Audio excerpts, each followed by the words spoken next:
Selamat datang kembali di channel Oyen GG. Di video kali ini, kita akan melanjutkan cerita Dang Hua, Battle Rock Devon. Ayo langsung aja ke alurnya. Pada saat ini, mata Suho penuh dengan kekosongan. Dia ingin menjadi kuat sepanjang hidupnya, dan dia berpikir bahwa dialah yang terpilih. Tetapi dia tidak menyangka bahwa dia hanyalah jejak jiwa yang ditinggalkan yang mulia. Mengetahui kebenaran yang terjadi saat ini, dia tidak ragu dan hanya bisa tersenyum masam. Dia ingin mengatakan bahwa tidak ada cara untuk melakukannya. Dalam menggabungkan segala macam hal, termasuk penampilannya dan Xiaoyan, tingkat kesamaan sudah menjelaskan segalanya, ditambah dengan perilakunya. Keberadaan permaisuri dan Xiaoyan itu sudah cukup untuk membuktikan bahwa apa yang dia katakan pasti benar. Terlebih lagi, Xiaoyan tidak perlu membohonginya. Apalagi untuk saat ini, hanya keabadian semu yang mampu mengimbangi kekuatan permaisuri. Namun jika pertempuran antara dirinya dan Xiaoyan berakhir, tidak peduli seberapa besar kekuatan permaisuri, itu sudah tidak penting lagi. Jika Xiaoyan benar-benar ingin membunuhnya secara langsung, saya khawatir dia tidak akan berdiri di sini tanpa terluka. Namun, jika Xiaoyan tidak mengambil tindakan untuk tidak datang kepadanya, pasukan api merah sangat kuat yang muncul entah dari mana akan menerimanya dengan mudah. Jika pasukan api merah bergerak, bahkan dapat menguasai dunia nyata Xuanyin dengan mudah. Namun, mereka juga akan memahami bahwa pertarungan antara Suho dan Xiaoyan sudah tidak dapat dihindari dan hanya ada satu pemenang di antara mereka. Namun dibandingkan dengan Xiaoyan yang adalah reinkarnasi yang sebenarnya, meskipun dia sudah tahu hasil dari pertarungan tersebut, atau dengan kata lain, inilah takdirnya. Meskipun dia tahu pertarungan ini cepat atau lambat akan terjadi, dan dia juga tahu bahwa ini takdirnya. Dia hanya selalu berharap bisa mengubah nasibnya melawan langit. Jika dia menyerah begitu saja dan berhenti, mungkin dia akan bisa berdamai. Pada saat ini, Suho memperhatikan Xiaoyan dengan penuh tekad di hatinya. Pada saat yang sama, ratusan sosok berdiri di atas binatang terbang di sampingnya. Dan sosok di atas binatang terbang raksasa, sosok itu mengenakan jubah putih yang indah dan mengenakan mahkota emas dengan aura yang sangat kuat di antara alisnya. Dan sosok yang berdiri di atas binatang terbang raksasa adalah Suho, tuan istana dari istana Dewa Berburu. Meskipun ada ratusan sosok yang kuat di samping Suho saat ini, Xiaoyan hanya berdiri, diam dengan acuh tak acuh, dan menyipitkan matanya sedikit. Karena Xiaoyan juga menyadari bahwa Suho juga memiliki avatar yang sangat kuat saat ini. Saat Xiaoyan melihat ke arah ratusan sosok itu, dia juga dapat merasakan bahwa ratusan sosok yang berdiri di sampingnya bukanlah pasukan terkuat dari istana berburu. Ketika Xiaoyan melihat ratusan sosok itu, dia dapat merasakan ada yang salah dengan mereka. Karena pada saat ini, sepertinya Xiaoyan tidak dapat merasakan sumber ki mereka, yang membuktikan bahwa ratusan sosok tersebut adalah avatar dari pasukan istana Dewa Berburu. Melihat pemandangan itu, Xiaoyan sangat terkejut dan bergumam dalam hatinya. Mungkinkah ada metode seperti itu? Xiaoyan tidak pernah berpikir bahwa istana Dewa Berburu akan memiliki ratusan avatar yang begitu menakutkan. Saat melihat begitu banyak avatar, Xiaoyan bisa mengerutkan kening. Xiaoyan terus berpikir dalam hatinya, karena Suho memiliki avatar, apakah mungkin Suho juga memiliki keterampilan pembentuk kehidupan? Xiaoyan mulai curiga, karena mengingat apa yang ditinggalkan yang mulia, bukan hanya jejak jiwanya, tetapi semuanya seperti dalam pengaturannya. Sepertinya Yang Mulia telah mempersiapkan rencana untuk Xiaoyan dan Suho. Jika Xiaoyan gagal dan kalah dari Suho, secara alami Suho akan menggantikan Xiaoyan. Dalam hal ini, seperti Yang Mulia tidak sepenuhnya bergantung pada Xiaoyan. Di bawah pemikiran Xiaoyan, rencana licik yang mulia terungkap. Dalam pengaturan yang mulia, dia memiliki yang tersembunyi di masa depan, dan itu benar-benar berjalan selangkah demi selangkah. Saat ini, tampaknya pengaturan yang mulia lebih besar dan lebih rumit. Tidak seperti yang dibayangkan Xiaoyan. Setidaknya Xiaoyan tidak pernah memikirkan hal ini sebelumnya, yang menunjukkan bahwa Xiaoyan tidak boleh membuat kesalahan dalam pengaturan yang mulia.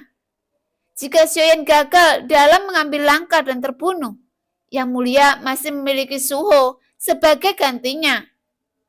Setelah berpikir untuk waktu yang lama, Xiaoyan sedikit mengepalkan tangan dengan erat dan berkata perlahan, "Yang mulia tidak mengubah langit dan alam sebagai papan catur, tetapi mengubah takdirnya sendiri sebagai papan catur besar, dan tidak diragukan bahwa dia pemain caturnya." Namun yang lebih mengejutkan Xiaoyan adalah yang mulia telah menyelesaikan permainan catur sebelum dia jatuh. Tidak masalah apakah dia ataupun Suho, keduanya adalah pion dalam permainan catur yang mulia. Termasuk pertarungan antara keduanya saat ini, yang disebut takdir bagi keduanya. Itu masih dalam pengaturan yang mulia, yang merupakan takdir yang harus mereka alami. Namun Xiaoyan telah merasakan keterkejutan dari yang mulia berkali-kali. Seperti ada celah besar antara pemikirannya dan pemikiran yang mulia, yang mungkin sudah ada dalam rencana yang mulia. Tetapi hanya pada saat ini akan penentuan takdir antara Xiaoyan dan Suho. Karena yang mulia tidak hanya memberinya kesempatan pada Xiaoyan, tetapi juga kepada Suho. Seharusnya dalam pertarungan ini, salah satu akan jadi pemenangnya. Dan pemenangnya akan terus berjalan sesuai takdir yang diatur oleh yang mulia. Siapapun yang memang akan tergantung pada mereka, terlepas dari siapa yang lebih kuat, dan pemenangnya yang akan memenuhi syarat untuk melanjutkan takdir mereka. Xiaoyan mengepalkan tinjunya dengan erat. Dia tidak peduli apa nasibnya sendiri. Dia sekarang lebih peduli pada nasib keluarga dan istri-istrinya. Jika dia kalah dalam pertempuran, berarti nasib anggota keluarganya juga akan hancur. Dalam pertarungan ini, dia berkata dalam hatinya bahwa dia harus menang. Menurut apa yang Anda katakan, saya hanyalah jejak jiwa dari yang mulia, dan Anda adalah reinkarnasi yang mulia yang sebenarnya. Dan ini adalah celah di antara kita. Menurut apa yang ada, katakan keberadaanku pasti ada artinya. Bagaimanapun, saya adalah salah satu jiwa dari yang mulia, jadi tidak perlu mempertanyakan pemikiran yang mulia. Pada saat ini, permaisuri tidak jauh di belakang Xiaoyan, bersama para panglima pasukan api merah, dan tidak diragukan lagi bahwa kekuatan para panglima ini tidak sekuat dulu yang pernah menjadi kekuatan terkuat di dunia nyata Xuan Yin. Ini membuktikan bahwa pasukan Istana Dewa Berburu memiliki kekuatan tempur dari segala bidang. Jadi seharusnya Suho bisa mengetahuinya. Tapi sayang, Suho tidak mengetahui sebelumnya. Karena Suho telah mengetahui reinkarnasi sebenarnya dari yang mulia, yang membuat dia kehilangan kepercayaan diri. Namun, apa yang dilihat oleh Suho saat ini, Istana Dewa Berburu masih memiliki peluang dan menjadi kesempatan baginya untuk mengubah kekalahan menjadi kemenangan. Selama dia bisa memenangkan pertempuran, dia bisa menggantikan Xiaoyan dan bisa mengambil roh dunia Xiaoyan, yang membuat dia bisa menjadi reinkarnasi yang mulia. Dari reinkarnasi jiwa menjadi reinkarnasi yang sebenarnya. Suho memiliki istana dewa berburu di samping, yang membuat dia akan bisa memenangkan pertempuran ini. Namun ada perbedaan antara dia dan Xiaoyan. Dia bukan pemimpin dalam sekte, jadi dia tidak akan melindungi siapapun. Dari sudut pandang Suho, sekte adalah arti sebenarnya dari dewa dalam arti sebenarnya. Membuang semua emosi dan keinginan. Dia tidak memiliki banyak kenangan, tidak ada kerabat, tidak ada mitra dan istri. Karena dia hidup sendirian. Jika dibandingkan dengan Xiaoyan, dia tidak memiliki kekhawatiran dalam hatinya. Karena inilah menjadi pemimpin istana dewa berburu tidak memiliki masalah emosional. Karena itu, dia tidak memiliki terlalu banyak kekhawatiran dan dia bisa lebih tegas dalam mengambil keputusan menentukan daripada Xiaoyan. Temperamen Suho dan Xiaoyan sangat berbeda dan itu adalah bagian dari rencana yang mulia. Dan yang mulia ingin melihat siapa yang lebih baik dalam situasi yang sama. Namun, melihat dari situasi dari keduanya, bahwa Suho jauh lebih kuat daripada Xiaoyan. Lagi pula, Suho itu sendiri telah menembus keabadian kaisar. Tapi untuk Xiaoyan, dia harus menggunakan sekuat tenaga untuk menerobos alam leluhur dewa perang. Namun jika melihat lebih dari 100 avatar ini, aura yang dipancarkan masing-masing sebenarnya tidak lemah. Bahkan ada beberapa yang abadi di antara mereka. Dan yang lainnya adalah dewa pertarungan. Namun Xiaoyan hanya memiliki 3 avatar. Dan avatar Yonghe dia dapatkan dari Suho.